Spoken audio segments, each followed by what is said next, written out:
Sanctuary Foundation, Joel R. Johnson. Good afternoon. Hello, good afternoon. Welcome back. I hope you had a lovely lunch. We are, we are 75% of the way through CHOW, and thank you. Thank you for being with us. You online and here in person in Washington, D.C., have been a fantastic audience. We've appreciated your insights, your comments, your participation. I just was in the exhibition hall meeting with many of you, and I think the energy is palpable. Now, we are after lunch, so we've got to keep our energy levels up. And I think you're going to absolutely thoroughly enjoy our plenary session that's coming up. But first, just a couple of quick announcements. Please continue to make your posts online using CHOW 2025, as well as sharing your pictures. I think everybody in our community really appreciates feeling like they can connect through social. So I'm pleased to introduce our next plenary session, Fathoming New Depths, Ocean Discovery. This is an exciting moment. Throughout history, humanity has pushed boundaries to reach those new depths. And today, the fact of the matter is less than 30% of the ocean is mapped. We have so much more to explore and many reasons to do it. With that, the spirit of discovery remains vital. Innovative technologies and engineering marvels are just some of the tools that are now available to us to illuminate these depths, to expand human habitation, and to revolutionize maritime operations, which will all have positive impacts on exploration and conservation. This session is going to explore how we continue to pioneer brave new operations and inspire the next generation of ocean explorers. But first, I want to turn to our guest, who is going to provide opening remarks. I am pleased to welcome Representative Gabe Amo from Rhode Island's 1st District, District 1. Congressman Amo represents Rhode Island's 1st Congressional District, which includes all of Bristol and Newport counties, along with parts of Providence County, including most of the city of Providence. The congressman is a champion for the blue economy, introducing the Blue Economy and Innovation Act to raise the importance of thriving blue industries such as ocean science research, commercial fishing, tourism, defense production, and shipbuilding. In the 119th Congress, the congressman serves as the ranking member of the Science, Space, and Technology Subcommittee on the Environment, which has jurisdiction over NOAA, as well as research and environmental protection agencies, environmental standards, climate change research, and development. Throughout his years of work representing the ocean state, the congressman has seen firsthand how important it is to fund research and innovative technologies that protect our oceans and coasts and the communities that depend on them. Thank you, Congressman, and welcome to the stage.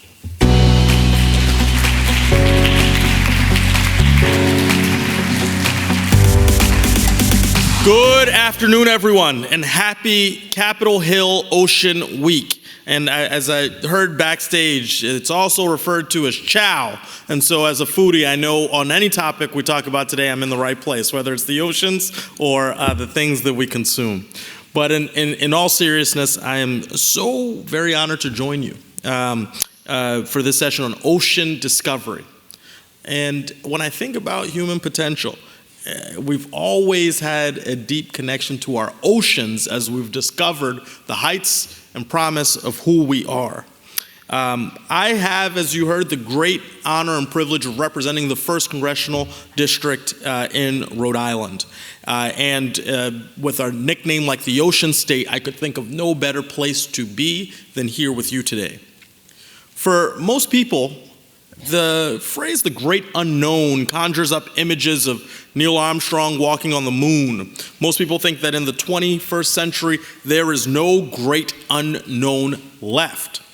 But people in this room know that they're wrong. The ocean is, in fact, the next great unknown, as it has been since humans have started to explore. And in fact, less than 30% of the sea floor has been mapped. You know, you heard that right. That is over 70% of the ocean. 70% of the ocean is ripe for exploration, for discovery. And being from the ocean state, as I referenced, I know a thing or two about the importance of the environmental and scientific benefits that come from the ocean. In our home state, from aquaculture and fishing, to clean energy, to tourism, to transportation, to scientific research, to underwater defense and non-defense capacity with drone technology, the ocean and the blue economy, it contributed $476 billion to our nation's gross domestic product. And we already reap billions in economic output from the ocean while possessing maps for that less than 30% of the mapped seafloor. So think about this. Just imagine how we could unleash the blue economy if we explored that remaining 70%. There is so much potential. There is so much possibility. But while that is what we are gathered here to talk about, those possibilities, there is an attack underway. An attack underway on that capacity that we have to explore, to know. Right? There is an anti-knowledge, anti-information fever running wild through the administration of President Trump. There's a war on scientific discovery, on inquiry, on us deploying our best talents on this critical mission. Right? Because we've seen it firsthand, not too far from here, literally across the street, slashing NOAA and indiscriminately firing staff, attacking colleges and universities, bastions of discovery, launching a witch hunt on researchers, ending vital data sets, picking winners and losers in the energy sector, casting off wind with derogatory terms without really tapping in to what we can be, what we are able to produce when we unleash the ocean. So in Congress, I'm using my platform to fight back against this madness. And let's be very clear. It is madness. It is madness. Why would we handicap the thing that makes this country great? Our quest and pursuit of knowledge so we can make our lives better. So, as the ranking member on the Environment Subcommittee on the Science, Space, and Technology Committee, I've elevated the real benefits of the blue economy and highlighted how Trump is making it harder for businesses to thrive. I oppose the president's dangerous budget proposal for NOAA and led over 90 of my colleagues in supporting NOAA in the next budget. I've rallied, and in fact, I'm going to be doing it tonight, with fired NOAA workers. People who could be doing a whole lot of other things in this world, but have decided with their lives that they would serve. That's something special. And, of course, as you know, we have these folks run rampant over government, this doge, this pursuit of supposed efficiency, we have pushed back at their access to critical data systems. What they want to do is hit the delete button. That's not going to be something they're able to do without a fierce opposition. Because this is not merely about how to run a government. It's about how we live out our values. And the oceans exemplify those great possibilities. Now, look, I know it's an endless stream of bad news these days. It's felt like that over the last several months, especially if you're interested in the topics that we're addressing today. And, the fact of the matter is you get discouraged. You get discouraged. But know this, from one member of Congress who has a lot of friends in that body, that your work matters. Discovery and innovation and information and knowledge and the pursuit of that which makes us better. That all matters. And so if you are in this fight, and I know you are, you have a lot of people standing with you. Yeah, there are zigs and zags sometimes as it relates to how our country moves, but it's always forward.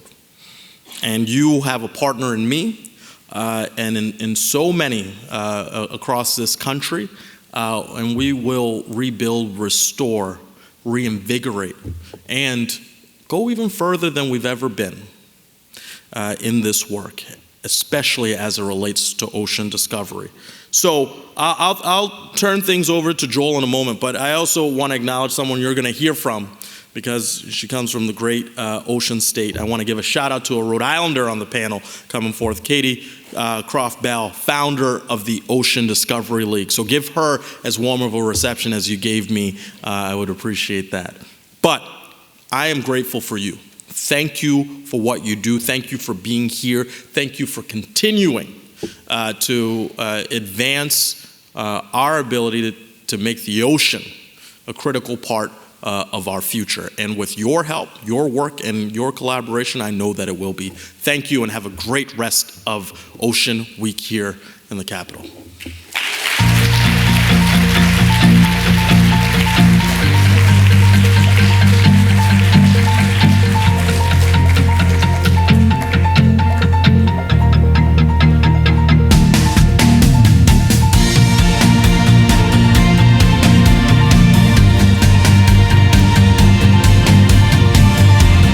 I'm fired up. I hope you are too. Thank you so much, Congressman, for those remarks. Okay, moving forward here a little bit. To moderate our plenary, I'm honored to introduce an innovator in the rapidly changing world of deep submergence vehicles. For over 40 years, he has helped develop the hybrid robotic vehicle Nereus that successfully explored the 11,000-meter Challenger Deep, the deepest point on our planet. Andy Bowen joined the Woods Hole Oceanographic Institution in 1985 as a member of Dr. Bob Ballard's team at the Deep Submergence Laboratory, where he became involved in the design of Jason Jr., a submersible.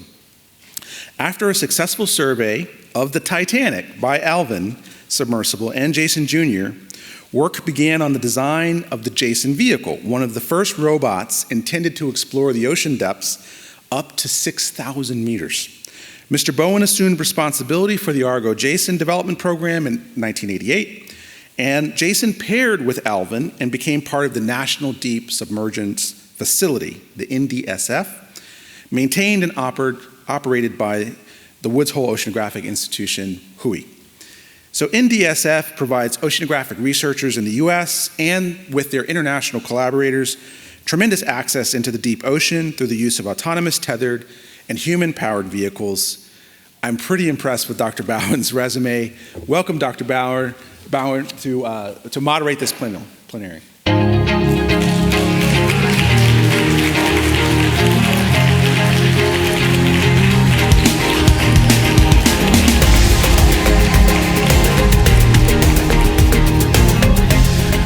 Well, good afternoon. That was a lovely introduction and certainly an inspiring speech from Representative Amal.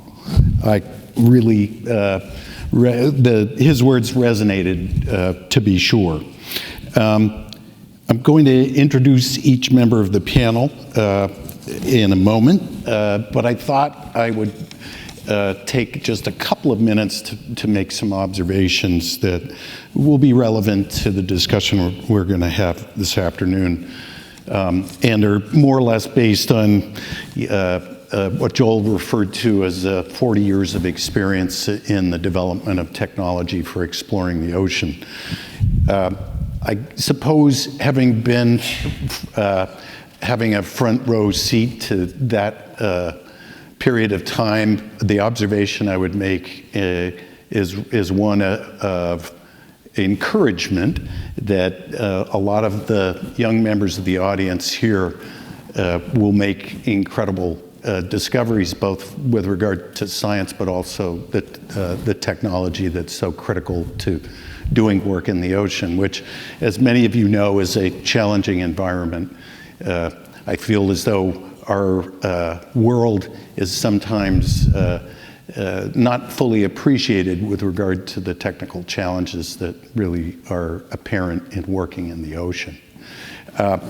I think just to reflect slightly further, I think of the vehicles that we've had to explore the ocean and have today as a bit of a family tree. The Alvin submersible went into service in 1964, which makes 60 plus years of operations and discovery. But out of that effort have spawned tethered vehicles, which Woods Hole has helped to pioneer, but increasingly a more diverse and numerous set of platforms, which I think are really important for today's discussion, which is essentially autonomy. So instead of a submersible with a human inside driving and guiding its mission, or a tethered vehicle such as Jason, where you have a pilot on the surface, these are autonomous systems. And while there is only one Alvin, there are a real diversity of autonomous systems, which I think maybe are sort of emblematic, if you will, of the future. And again, I'm hoping that our panelists will touch on this in some of their remarks in the Q&A that follows, that the idea of robots collaborating together, people collaborating with those robots, and the partnerships which are so critical to scaling out and expanding the work that we all do in the ocean are really at the core.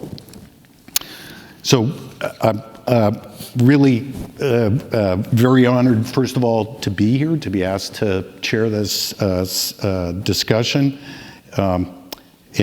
Two of the individuals on the stage are old friends, so it's a bit of a conversation about some of our collective history.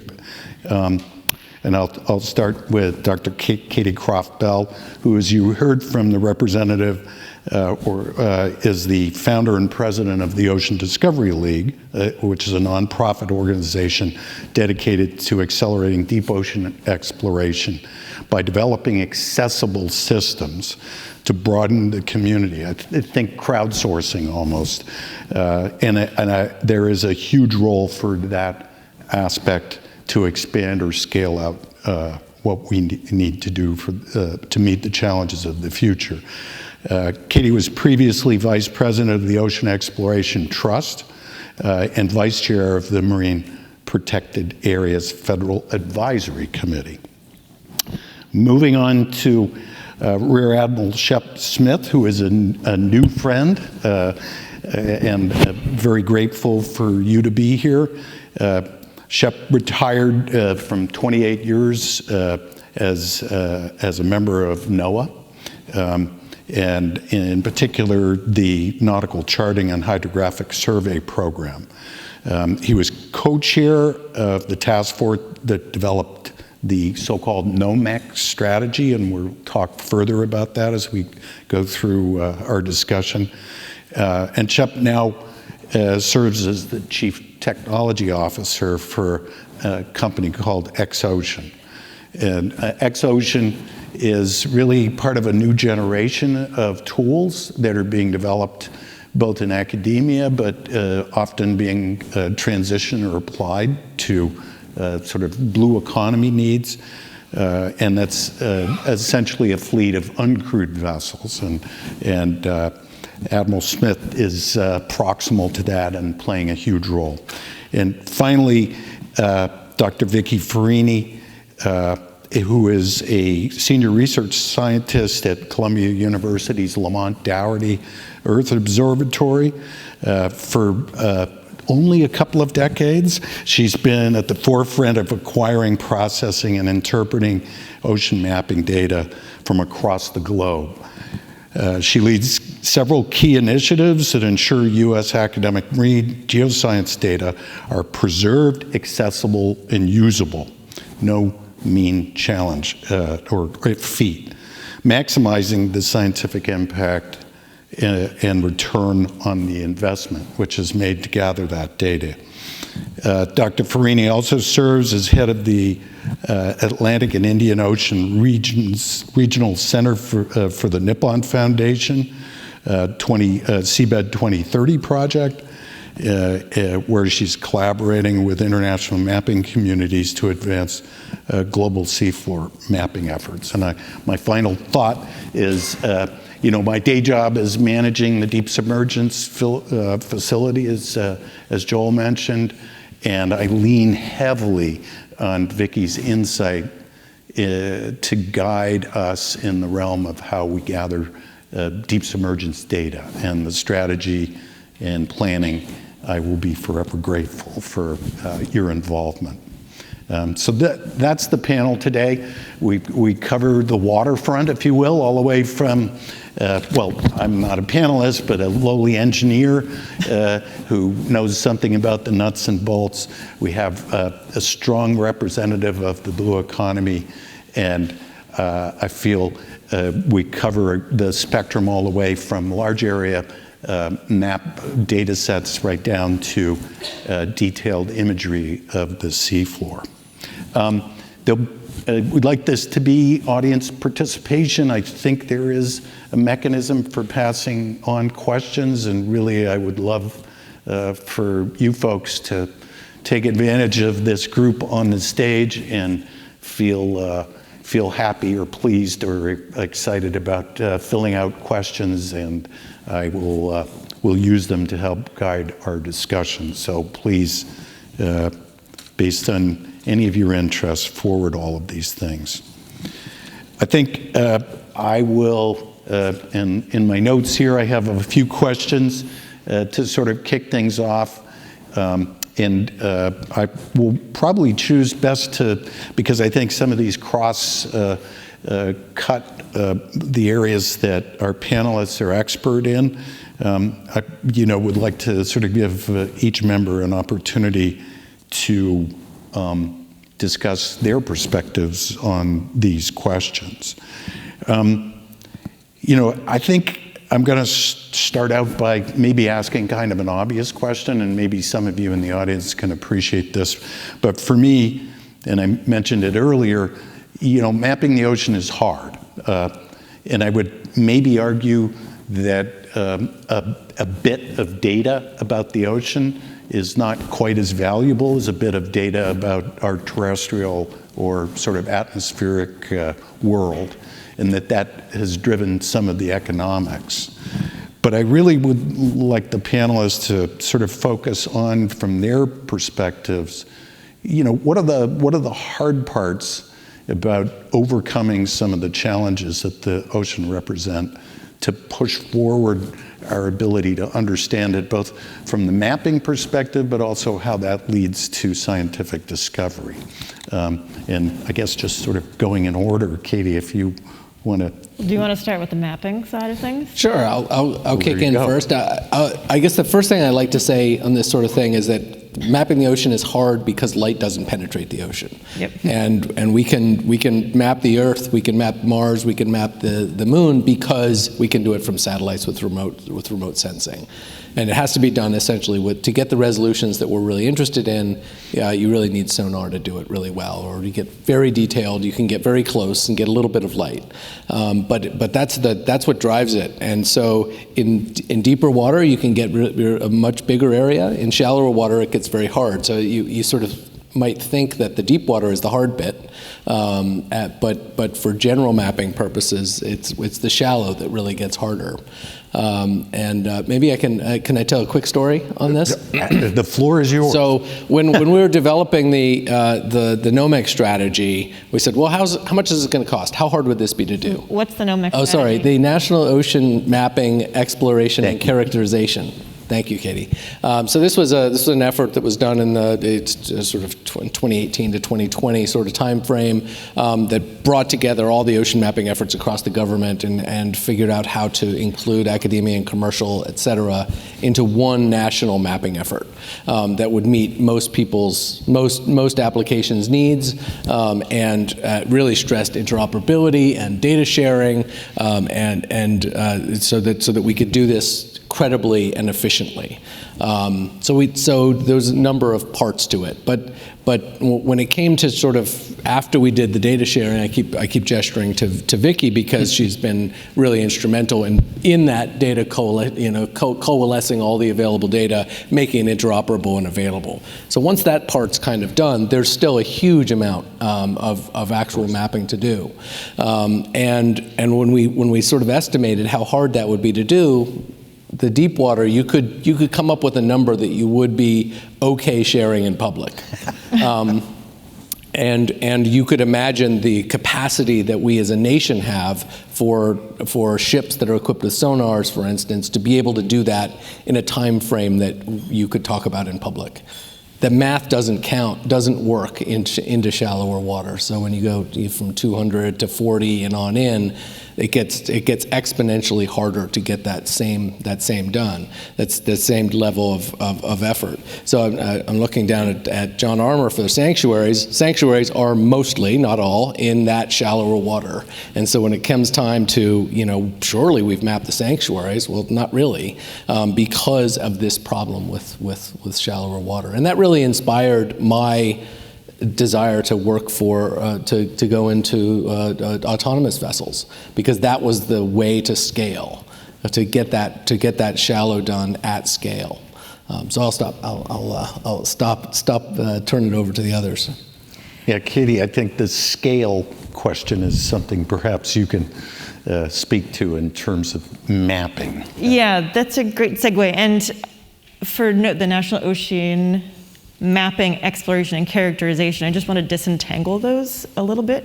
So mapping typically refers to understanding seabed characteristics. So like the sonar data, understanding what sediment is there, those sorts of things. Exploration is typically a sort of initial assessment of physical properties, chemical, biological, geological, and oftentimes you can't do that with sonar. You need to do that with robotic vehicles and increasingly autonomy. So that's, you see Nautilus Live or Okeanos Explorer live streaming from these places that no one's ever been before. That's really getting that first initial assessment of just what even is there. And then the third part is characterization. And that's a much deeper dive, much better understanding of what's there in the first place. So you might need to go back to a place over and over again to get that. And we've heard that less than 30%, I think the number is more like 26% of the seabed has been mapped to various levels of resolution, typically with multi-beam. Well, the amount that's been visually seen, can we get a map up here? I think we have. My team just published a study a couple of weeks ago estimating how much of the deep seabed, and by deep we mean deeper than 200 meters, has been visually seen with cameras, with human eyes. And I'm going to bring Rhode Island back here because 2/5 of the people on stage have been from Rhode Island. It's 0.001% of the deep seafloor, and that is an area, if you put it all together, that's about the same size as Rhode Island. And you can see on this map that it's not evenly distributed around the world. So it's a very, very tiny amount, but it's also a very unevenly distributed look at the deep seafloor. Most of the dives that we've amassed in a database of over 43,000 dives have been in the waters of the US, Japan, and New Zealand. And so that's problematic when we're making assumptions about other places, other ecosystems that we know nothing about. Terrific. Vicky, of course. Oh, I have many things. Yeah, I think Vicky can jump right in there. One of the biggest challenges with mapping the seafloor and characterizing it is really the scale, the magnitude of the problem. So if you think about the size of the exclusive economic zone of the United States, the area that's underwater exceeds that which is above water. So we have a huge amount of underwater area that we have not sufficiently mapped and characterized. Based on the most recent January 2025 estimate from NOAA, just over half of the EEZ has been mapped, and that's at roughly 100-meter resolution, so still very coarse. That's the size of a football field, right? If we look at the global ocean, as of last year's international JEBCO grid, 26% has been mapped. And that's at varying resolutions, none finer than 100 meter. So there's this tension of scale and resolution needs. I think we'd all love to see very, very high resolution bathymetric maps of the whole ocean. But at this point, we're struggling to get just 100 meter or 200 or even 400 meter complete map of the ocean floor. So it takes a lot of time and resources to collect this data. The physics is a big part of it. But then just getting everyone to come together who has access to collect data, to share that data, and then to integrate it, that takes a lot of work. Even with the single variable of depth, which you would think would be easy to put together globally, it's very complicated when we try to bring together data from a variety of sources, a variety of instruments, different datums, different resolutions. All these things make this very, very complicated, and that's just depth. Now start adding all these other parameters and try to get a large-scale, high-resolution compilation, and it just becomes very difficult. Yeah, I again, sort of being an engineer, obviously for all of us, words mean things, right? The idea of mapping and characterization is probably a set of topics we should discuss. Because I think the concept of mapping traditionally has meant soundings of the seafloor, the texture of the seafloor. But increasingly, I think there is room to redefine or reconsider what mapping is, and that perhaps is where the term characterization comes into play. I suppose I would wonder out loud and ask for comments in terms of where's the sort of break point? In other words, the return value for understanding bathymetry is important for keeping vessels safe and understanding perhaps global ocean dynamics and so forth. But where is there room for the characterization? And I think just from each of your perspectives, just talking about the topic of characterization writ large would be something that would be informative. Sure, I can start. Well, there are many, many reasons to explore and characterize and see what's there. Benthic habitats support life, they support fish.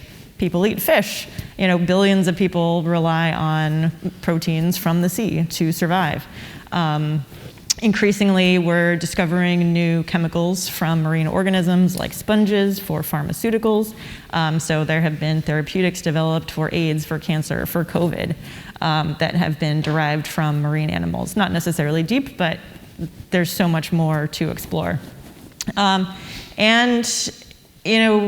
All of these things provide security, really, is what it comes down to at the end of the day. It's food security, it's economic security for the industries that operate in and around the ocean.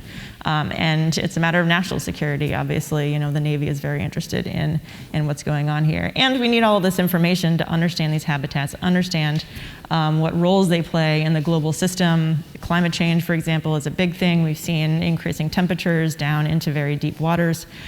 So it's really, truly a matter of understanding these things so that we can survive and thrive up here on land. I think too, historically, at least through my career, but certainly before that as well, we've handled things in the ocean in a very stovepiped way, and we're really coming as a community to recognize how fully integrated and connected things are. And so characterizing the seafloor, it's just one interface at the bottom of this massive water body, but water moves through the seafloor, so we have to, and processes, chemical and biological processes as well. And so we need to understand this very dynamic system more holistically. We have to look under the seafloor, at the seafloor, above the seafloor, and really think about the four-dimensional interaction of all these processes. But it's really hard to do because you can't see. That's right. Exactly. That's right. Exactly. And we don't even know where the floor is. Right. So I think that we don't know where the floor is. is. I think characterization I sort of visualize it as a branching activity after there's a certain base level of knowledge, right? And it really depends on the question you're asking. For most of my career, it was about, is there something hazardous? And if so, how high does it stick up? What's the least depth on it, right? That's very narrow charting way of looking at it. For a lot of the ex-oceans clients now in, say, offshore wind, it'd be characterizing a large area for the purposes of installing a wind farm, right? So you need to know something about the character of the seabed for whether it's suitable to put in the put in the monopiles. You need to figure out where you can put cables. You need to be able to avoid historic shipwrecks that might be disturbed by these activities, or critical habitats. You don't necessarily need to know everything about it, just enough to know that you don't want to disturb that bit, right? If you're going to, and in the North Sea, you have to look for unexploded ordnance because the place is littered with bombs. So that's a type of characterization too, right? Is this little bump a boulder or a bomb that kind of matters for a particular application? So I think I'm not sure that we can think of it as characterization as along a single spectrum that starts with coarse and gets to fine, because the question, the why, is what really matters to drive that characterization arc. I think, too, that really gets to the point of how data can be, and in my opinion should be, the connector that brings the stovepipes together. So the data that you collect, Shep, and the data that I might be working with, it's the same data type. We're collecting it for a different purpose, but if we are able to unite the data and build a more robust and complete data set, we now have a better starting point for both of our interests, right? And then that can propagate out into emerging sectors, a very, very broad suite of use cases, really. Yeah, I'd like to shift gears just a little bit to consider the question of what you might call blockers or impediments to expanding our ability, both from a measurement or technical perspective, but I think also from the point of view of how the information, for instance, is shared, curated, and made available. You each probably have some ideas in your respective areas where you see these roadblocks or challenges, right? And I'm going to ask later about the future, but I think it would be good for you all to just sort of describe what you see as being those impediments. Where's the sort of drag in the system in terms of advancing our capability to map, or maybe more importantly, understand the ocean? For deep seabed exploration, I would say there are two areas. One is technical. You well know the types of vehicles that are involved and how much they cost. And so when we saw that map with the hotspots around the US, Japan, and New Zealand, that's largely because those are the countries that can afford to invest in the kind of technologies that have been available for the last 70 years. So they're very expensive. You need big ships with big, heavy equipment to operate them. It costs tens to hundreds of millions of dollars a year to operate these things. And most countries don't have the resources to be able to do this. So I think that one of the opportunities here, especially in the technical side of things, is the work that's been going on for the last few years, and I think is really going to explode in coming years, is work in low-cost, more accessible technologies to be able to do deep-sea exploration and research, and that's super exciting. And then the other side is the people, is the community. We haven't really talked about people yet, but because of this technical limitation, the deep sea community, historically has looked like the people on this stage, right? It's mostly been white, Western community, but now, again, with the advent of new technology, with a lot more collaboration and look at capacity worldwide, I think that we're going to see a lot more people from a lot more backgrounds, and I think that that's a great thing. We're going to see new perspectives and new questions that are being asked. To sort of guide the exploration and the characterization into the future.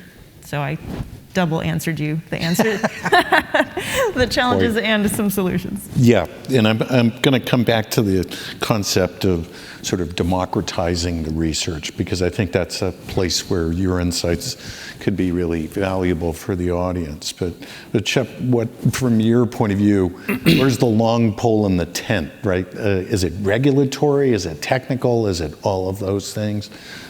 I think it's going to be expensive, right? And so somebody needs to pay for it. And Yeah. just got to say that up front, right? We can try to do it as efficiently as we can with the best technology, et cetera. But in the end, somebody's going to pay for it. And this does tie a little bit to one of the challenges that Vicki and I were bemoaning earlier, that we never quite figured out during the NOMEC time, which was that a lot of the data that my company collects is not then publicly available because we don't own it. Our client owns it, and they own it for a very specific purpose, which isn't necessarily strengthened by sharing it publicly. Yeah. There's just huge amounts of data that is collected that's not available. It's even true when the government does actually get a copy of it. The BOEM gets a copy of all the bathymetry collected for oil and gas permits, but that's not, even though inside the government, that's not then available to the public archives to make larger use of. So this is a problem that hasn't been solved, and we've certainly tried to solve it over a beer a few times and haven't really nailed it.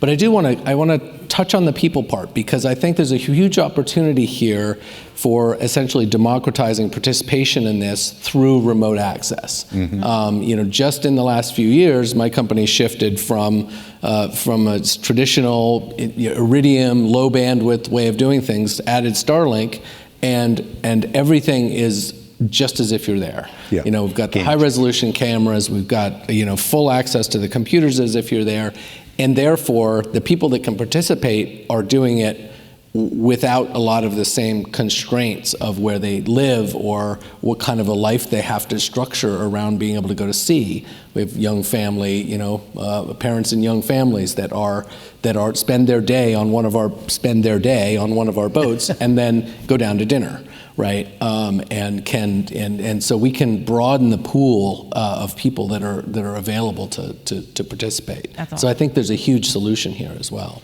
Yeah.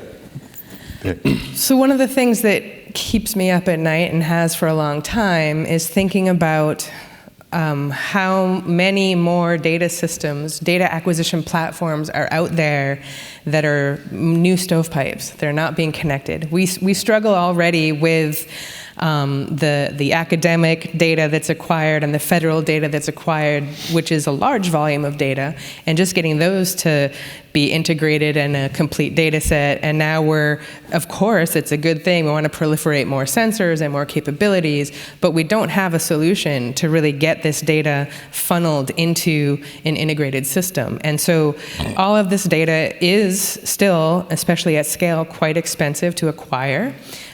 Technology and AI and ML is going to help with some of the bottlenecks in terms of acquisition as well as processing, but we're still going to be spawning all these new data pipelines and investing a lot of money in these things. And if we don't come together in purpose to figure out how to share the data in a way that everyone can be at the table and everyone's interests and the currency with which they do their business, right? Academics, it's publications.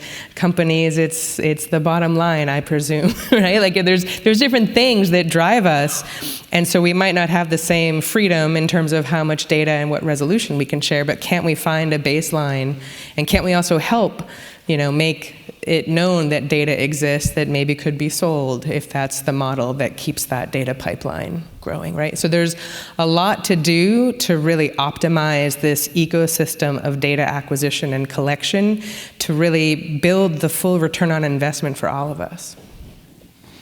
That's terrific.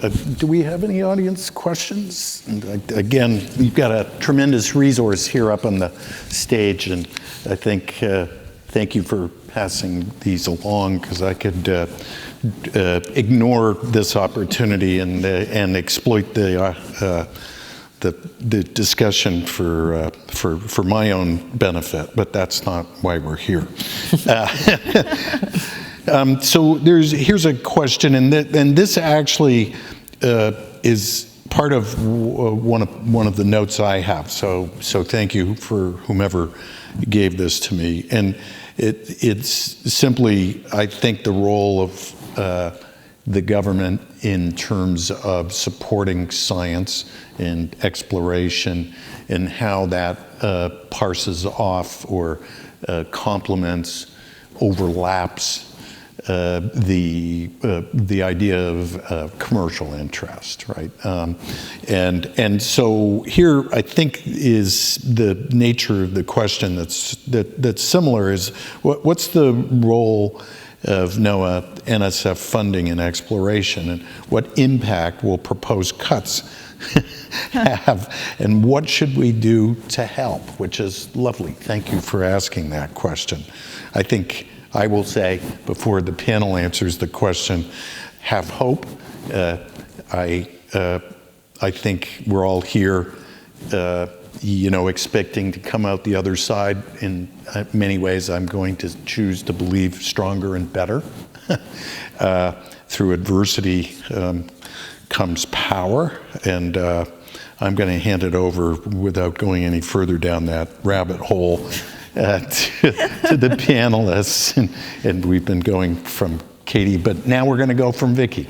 All right. Great. Yeah. So I have been privileged to sit at the intersection of, in particular, NOAA and NSF-funded ocean mapping data for the better part of my career. And when I go out into the international space and I talk about ocean mapping and ocean data synthesis, I've always had a sense of pride, because our policies of open data and data sharing and data acquisition are something to be very proud of. It has done a lot to feed the global archives, the publicly available data sets. At this point, the vast majority of square kilometers of data in the NOAA data center of deepwater bathymetry was acquired by the U.S. academic research fleet, which has for many years had the practice of turning their sonars on whenever possible and acquiring data, knowing that the ocean is so poorly mapped that we really need to collect as much data as often as we can with every opportunity that we can to use. So that is a huge contribution from the academic community and the NSF support that we have benefited from over the years. And if we look within the U.S. exclusive economic zone, a very large portion of what's been mapped there, again in the deeper waters in particular, is from the U.S. academic research fleet. But this partnership between the federal government and the universities that use this research fleet has really been critical to our success and I think our leadership.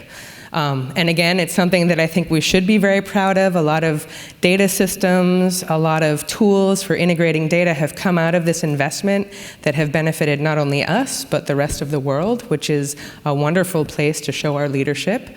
And I remain optimistic that we will continue that role. And we'll see, how everything shakes out. But we have such an incredible community and so much talent and experience here. I really appreciate, within the context of Seabed 2030, having the chance to share that with other communities around the world. All right. Yeah, I think of NOAA as a bit of a bow tie, right? Where on the one side is all the data in the world and the best science and the history and the internal organization, and NOAA sort of sits in the middle, and on the other side is sort of societal benefit and through conservation or safe shipping or blue economy activities. And NOAA is a bit of a coordinating and sort of coalescing function that pulls all of that together. So if you take that bit out of the middle, I think there's still a lot of resource, but it's not nearly as well coordinated and driven as through all of the different functions from NOAA for from the Weather Service and ocean mapping and sanctuaries and everything. It's the knot in the middle that holds it all together. So I think even in the last few months, I think we've been missing NOAA's voice on the public stage in ways that are we're already feeling, and I think I think it's going to be it could be a long time. It could be a long road to hoe if we can't get that voice back at the table. So anyway, I appreciate the NOAA folks that are here, and keep up the good fight as you go about trying to keep these things keep these functions running. Yeah. Over to you. Yeah, there's a necessary element of cheerleading here, which is good, but I think your perspective, given the years of service and now being somewhat aside, is a great message to provide here. I've got a couple. Yeah. A couple. I have so many thoughts. You're going to. Yeah. Well, there was something in there about federal versus commercial investment in mapping and exploration, and we've already heard Shep talk about how much of the data that you collect belongs to your clients.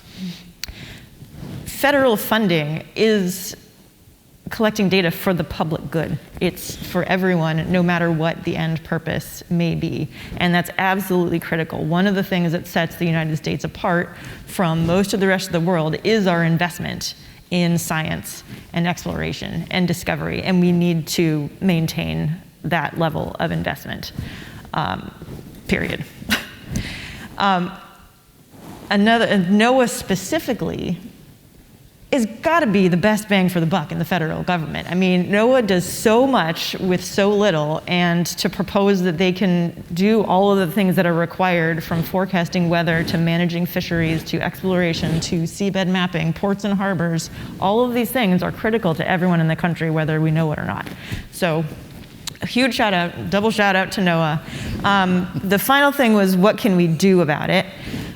First, if you're concerned about it, of course, call your senators and representative. If you are confident that your senators and representative are already doing everything they can, talk to friends, talk to family in states where they aren't necessarily doing that.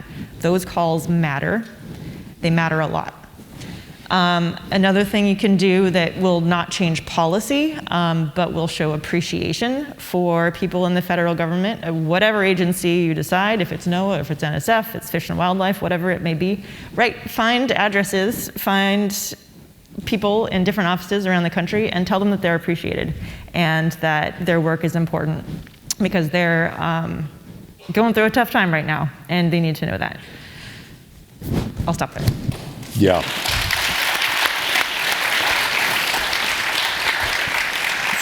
So there's a perhaps natural segue into what Katie just shared here, to two questions which overlap quite nicely.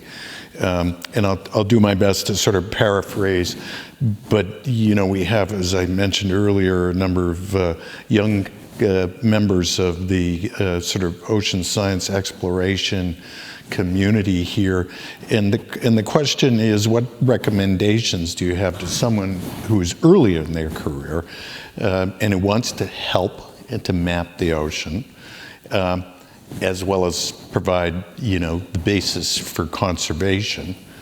I think we're all in good positions to sort of provide some guidance, and I think it's a natural part of this panel discussion to offer your thoughts on that, please. I think one place to start is to let people know that the ocean isn't mapped. You'd be surprised at how many times I talk to people and they have no idea, because when you open up your favorite mapping application, you see a complete map of the ocean floor. So actually trying to raise awareness of the fact that we have a lot of work to do and why it's important to map the ocean is a very first order thing to do. Beyond that, for me, as a data geek, exploring the data, reaching out to data stewards, learning more about it, starting to play and explore whatever you can digitally is a good way to start to connect. And you'll start to see the names of people, and you'll start to see patterns of who you might want to talk to reach out to, and learn about what opportunities are there. I'll take a slightly different angle. It's probably not an awesome time to be starting a career in this, frankly, because there's not very much investment going on. I know this personally from my company's experience. There's this flattening off of the demand curve, but there's a huge amount of data that's already been collected. And making that valuable and answering everybody wants to make their mark by going out and doing the thing, right? And getting new data and seeing something for the first time. But there's huge amount of data that's been collected that only 10% of the value has been squeezed out of. And so I think, going back and going into the archives, finding that data and asking new questions of it, and pulling time series together from over decades. There's a huge amount of really interesting work that could be done there that doesn't necessarily mean collecting new data. And I think just in general we need to be doing more of that in order to deliver the value from the ocean mapping investments that we've already made. Couldn't agree more. Yeah, totally agree with both of you. Another, I guess, sort of like, how do you get into the community? There are so many more opportunities now than there were when I was a student breaking Andy's pan and tilt. Oh, yeah. Oh, yeah. So there is the Deep Ocean Observing System, which has a huge global community. There's the Crustal Ocean Biosphere Research Accelerator. Nailed it. That's COBRA, run out of Bigelow Labs. So these are both NSF-funded sort of network programs that are really established to create more community within deep ocean sciences. There's also the Deep Ocean Stewardship Initiative that's based in the United Kingdom. They always have opportunities to get involved through working groups of all different topics. So I would definitely recommend, finding, if whatever your flavor of ocean science or conservation is, what seems to appeal to you, reach out and get involved, because all of these programs are there for community and to help and support people. And it's been really awesome. I'm involved with all three of them, and they've been very, very fantastic for especially bringing in early career researchers and helping people along, even in the roughest of times right now. I'm going to take sort of my panel lead prerogative here, and it's somewhat maybe motivated by the question or the comment that the Admiral made. I'm curious what the panel's thoughts are with regard to the role that AI has to play in mapping the ocean. I think it's impossible to ignore its emergence. Of course, we're all very familiar with how it might change our world, and we can only guess at how that will all play out over time. But the idea of how it's being applied to imagery or to sonar interpretation or to characterization of the water column, I'm curious what the panel has to say about this particular topic. I think there's huge opportunity for visual imagery, like Vicky, keeping you up at night. What do we do with all this visual data? Right now, you've got some on servers at NOAA, you got some on hard drives in closets at HUI, you've got data everywhere.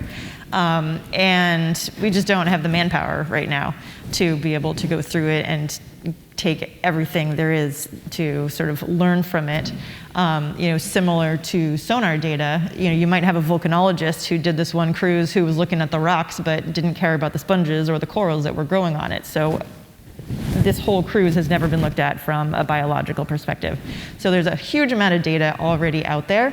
I think one of the biggest challenges is aggregating it and making it useful so that it can be used with machine learning and AI. But I absolutely think that it's going to be a critical tool in being able to understand both the data that already exists, and also if we're starting to think about, low-cost accessible tools, thousands of them being deployed everywhere, what in the world are we going to do with that data? I think it'll be absolutely critical to be able to deal with that and to get full understanding out of visual data. Yes to all that, and so again, just following up, all that data in shoeboxes. Yeah. There aren't enough grad students in the world to deal with that, right? So we've got to apply some horsepower to it to be able to create that value.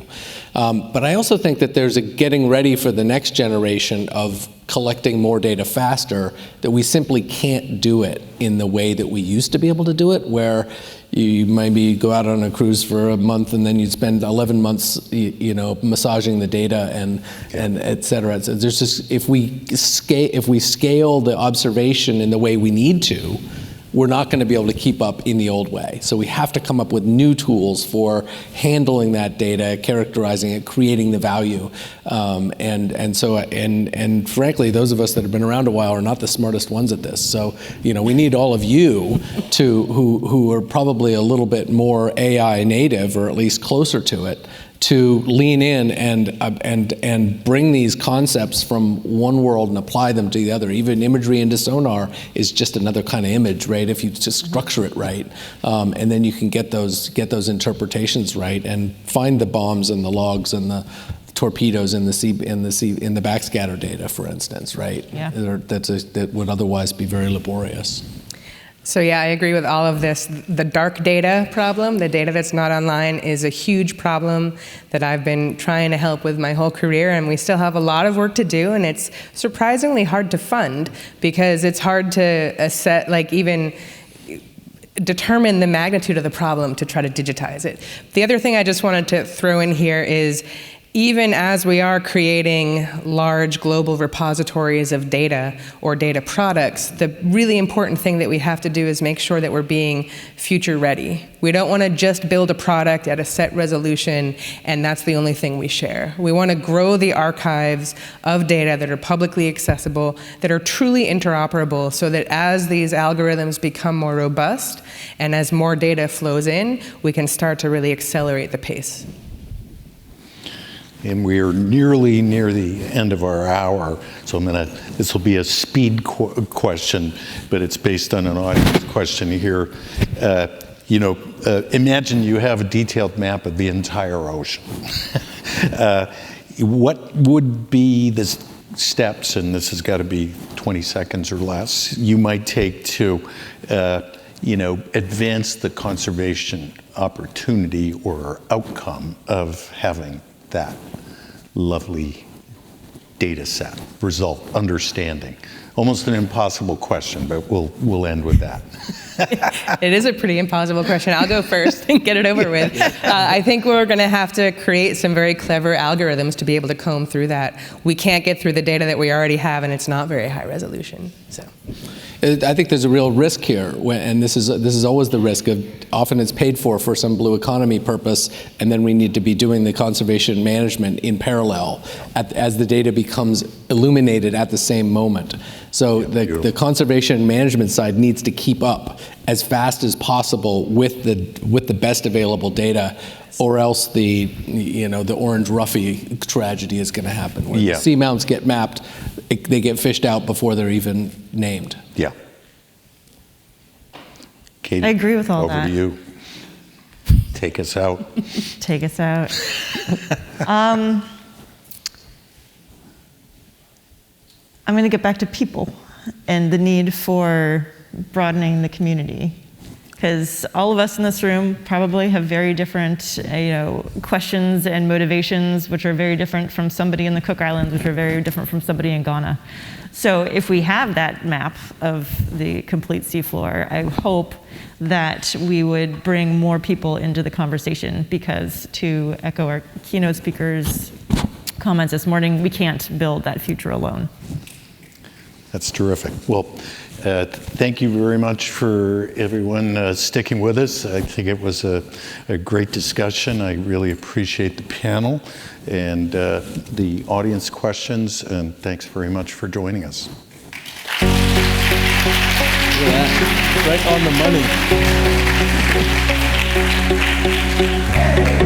That was a fantastic discussion. Thank you so much to our panelists. Let's give them one more round of applause.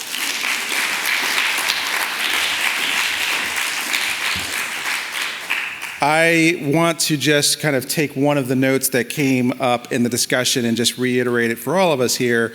This notion that the federal funding ecosystem is great bang for your buck, as you put it, and it's for everyone and the public. It is a public good. But let's be honest, it also shows American leadership. So let's continue to be the leaders that we are. So thank you to Andy as our moderator and to all our panelists. We are going to be heading into one more break before we close out the day with some pretty dynamic sessions. When you take the break, we encourage you to visit the Sanctuary Cinema and join us in our infinity space there to listen to a great partner talk from the University of Miami's Hex Hive. This is a winning team that is going to present their innovative projects from the Design Thinking Challenge that was sponsored by the National Marine Sanctuary Foundation and NIFWIF earlier this year. These are young professionals and students. They're the real deal. They're innovative and entrepreneurial, and they're going to show their work. These folks really are the next wave, and we're very excited that they could come here to Capitol Hill Ocean Week to show their results. So I want to also make a note that we do have another day of activities, a partner day, that will take place tomorrow. You can go onto our website to see all the great details are there. There's going to be activities with Smithsonian and others. So please get involved. That'll be really fun and a way to just extend CHOW a little bit further here in Washington. The upcoming panel, The Path Towards Ocean Energy Leadership, is going to be next at 3 p.m. And then we're going to have our closing keynote. We're all looking forward to hearing from Sean Wolpart from DEEP. So we will see you back here just a little bit before 3 o'clock to start again to close out CHOW. Thank you all.